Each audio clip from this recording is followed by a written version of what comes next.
I had not seen my ex-husband's brother in years when he showed up at my door. I thought it would be a simple, polite visit, but the way he looked at me, so familiar, so different, sent a shiver through me. I tried to endure the tension.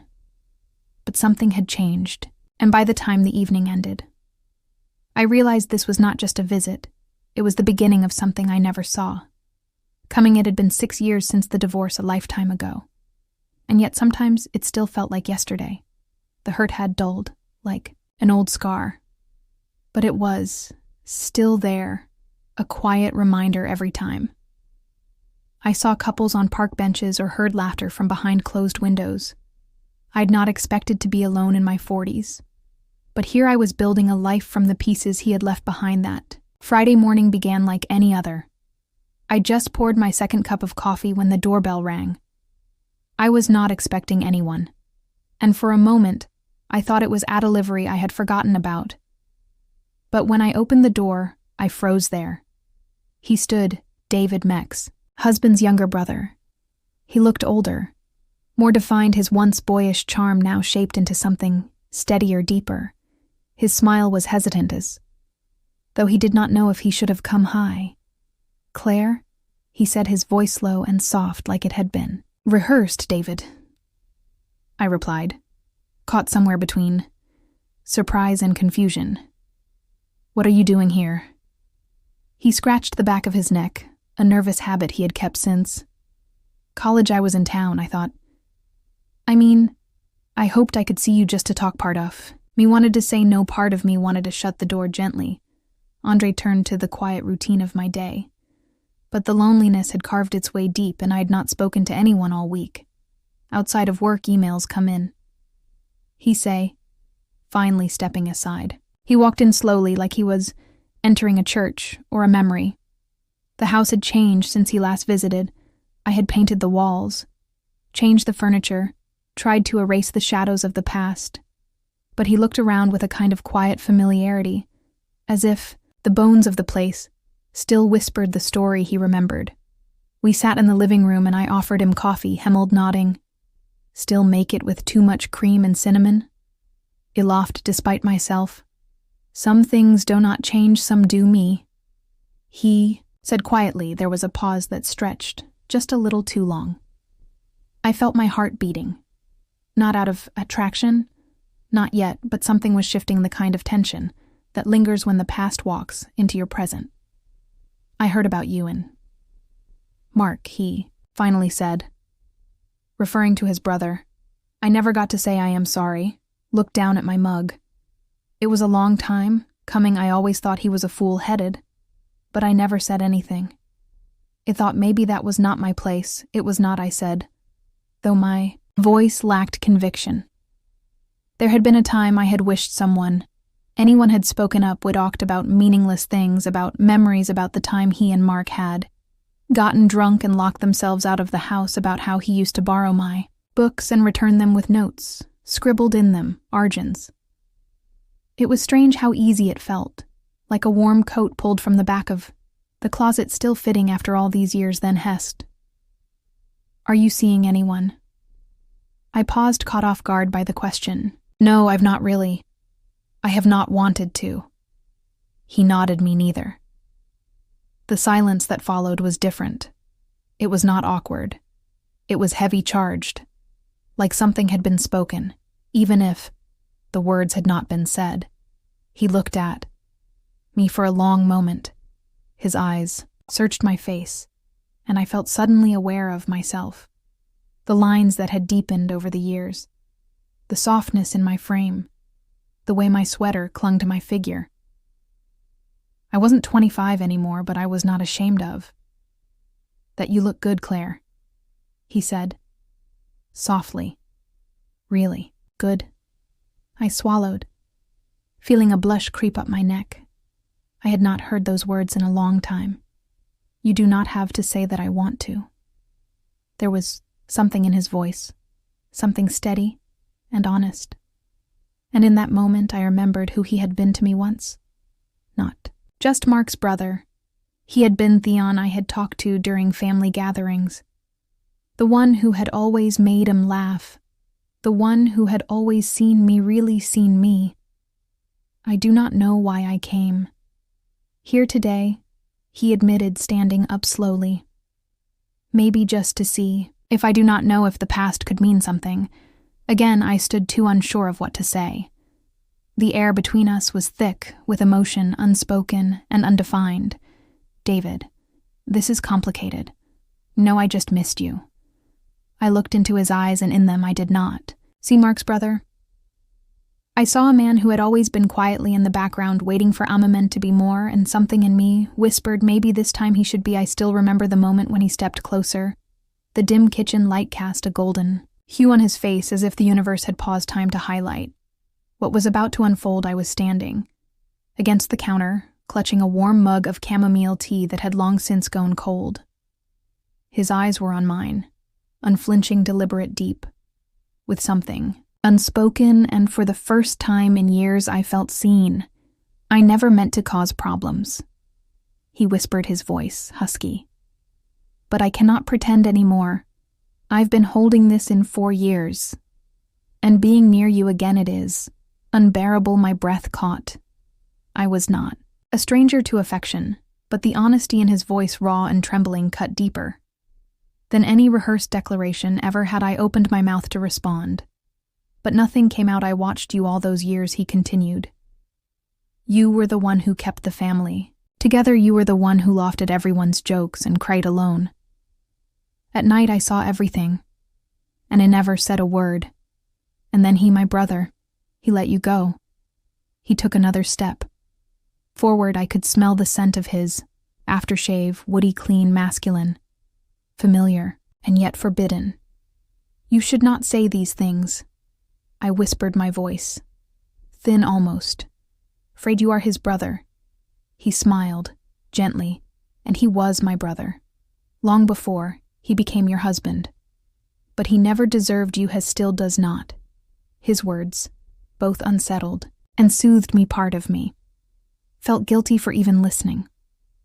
But another part, dormant and yearning, welcomed the confession.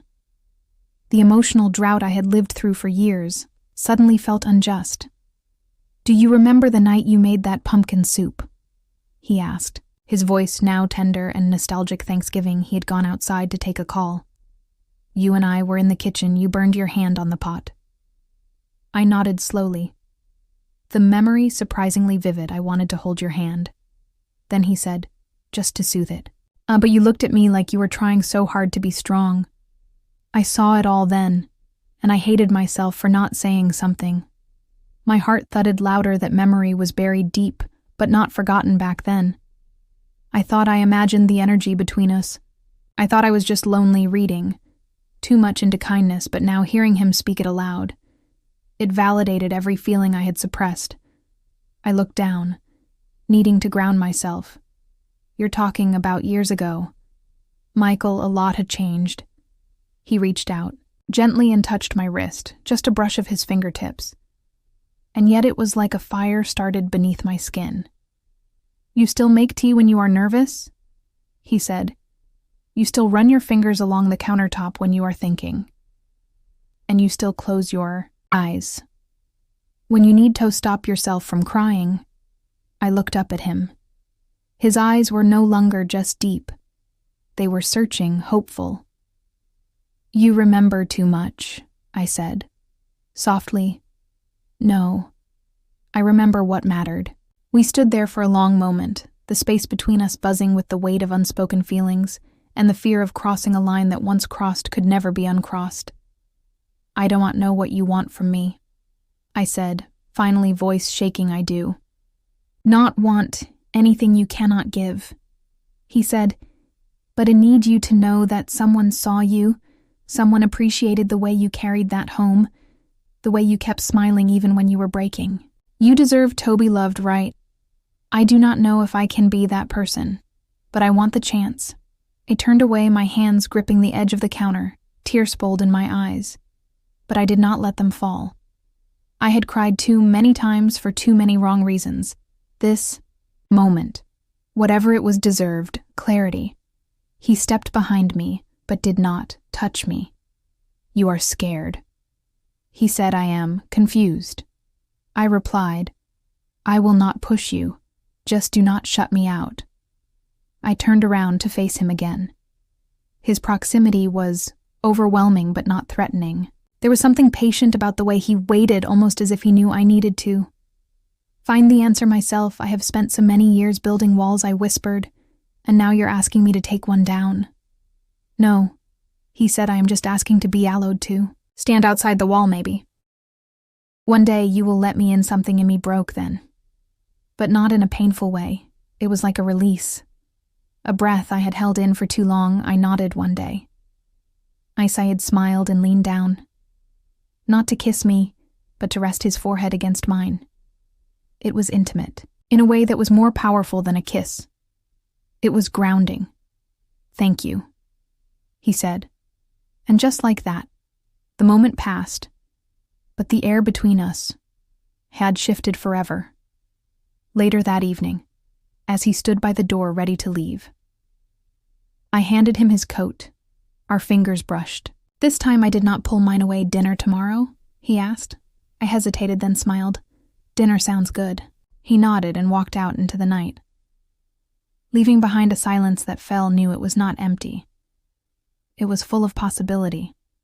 And for the first time in every long time I did not feel alone. That night I could not sleep. Michael's words looped in my mind. Like a song I could not turn off. The way he looked at me. The honesty, the intensity had shaken something deep inside me. I lay in bed, staring at the ceiling, heart restless. It was not just about him. It was about me. About how long I had been starved of connection, how long I had lived, pretending I was fine. I had spent years, holding myself together for others, forming children for appearances, for pride, and never allowed myself to grieve. The years I lost the affection, I never received the woman I stopped being somewhere. Along the way, I had buried that version of myself beneath duty and pain, and now with just one visit, one conversation, Michael had unearthed her. The next morning, I stood at the kitchen, sink washing a mug that did not need washing, just for something to do. I looked out the window and saw the sunlight warming the backyard. The same yard I used to tend with love when life felt lighter. I remembered the first time I met Michael young, wild and full of laughter back then. He was just my boyfriend's brother. He had teased me, made me laugh, always respectful but never distant. And then life happened. Roles were assigned, lines were drawn, and I forgot the way he made me feel now. He sat at the kitchen table and thought about my ex-husband. We had built a life together, yes, but love, real, tender, patient. Love I did not think Eve truly had that with him. And worse, I'd convinced myself I did not need it. That marriage was not about desire or understanding. It was about survival. But Michael's presence had reminded me of everything. I had denied myself for too long gentle words, real attention, the luxury of being seen without judgment. So I felt guilty. Guilty because of the past, because of family, because of the woman I was raised to be. Was it wrong to let these feelings live even? In silence that evening, I cooked a simple dinner, roasted vegetables and lemon chicken. I told myself it was not for him, that I just wanted a warm meal. But I knew, better, there was a flicker of anticipation in my chest. I had not felt in years. When Michael arrived, he brought a bottle of wine and that same warm smile. But there was a quiet between us, now different from the day before. A space filled with questions. Neither of us knew how to ask over dinner. We talked about music, about childhood memories, about the places we wanted to visit. Someday, I laughed, really laughed, until my cheeks hurt, and he watched me like he'd been waiting to hear that sound for years. Then the conversation slowed, and the silence came back this time. Not awkward, just full. No, this is complicated, he said finally, his fingers tracing theorem of his wine glass. Yes, I replied. It is, but I need you to know something, he said, voice steady, but soft. Even if nothing ever happens between us, even if this stays just a moment in time, I'm grateful for yet you reminded me what it feels like to really care about someone. His words hit me like A wave not because they were poetic, but because they were real, and you reminded me that I am still a woman. I whispered, not looking at him, not just a mother, not just someone's ex I had almost forgotten. He reached across that edible and gently took my hand. His touch was warm, his grip secure but not possessive. I did not pull away. There is no pressure, he said. You do not owe me anything. I hope you stop hiding from yourself. That line stayed with me later that night. As I stood by the mirror brushing my hair, I looked at my reflection differently. I did not search for flaws like I usually did. Instead, I saw a woman who had survived heartbreak, who had raised children, who had given everything and asked for very little. I saw strength, but I also saw softness, a softness I had buried to survive. And for the first time in years, I allowed myself to wonder, what if I deserved more? What if this was not betrayal, but healing a lay-in? Bed that night, not running from the storm-off feelings, but letting them move through. Me, Michael's presence had stirred. Something I could no longer endure. Not just attraction, but validation that I was still worth being noticed. Still worth being loved, and slowly the guilt began to fade. Not because the situation was simple, but because the truth was louder now than my fear I was not doing something wrong. I was waking up the next morning, sunlight streamed through my window, soft and warm like something inside. Me had shifted for good. I stood in the kitchen again, but this time I was not lost in thought. I was calm, so Michael came in quietly. Holding 2 mugs of coffee, I was not sure how you take it, he said, offering. And I smiled and accepted it to our fingers. Brushing briefly, there was no need to rush anything. We both felt that I should probably go back today, he said, gently, not asking, just stating audited. There was no expectation, no promises, but there was something even more powerful, understanding. As we stood in the quiet of the morning, I realized something. This story was not about forbidden feelings or dramatic consequences. It was about rediscovery, about remembering who I was before life got heavy, about learning that being seen, truly seen, could be the first step to healing. When Michael hugged me goodbye, it was not with urgency, but with warmth. Take care of yourself, he said. And I knew he meant it. As the door closed behind him, I did not feel abandoned. I felt awakened. I was no longer just someone's sex wife or someone's mother.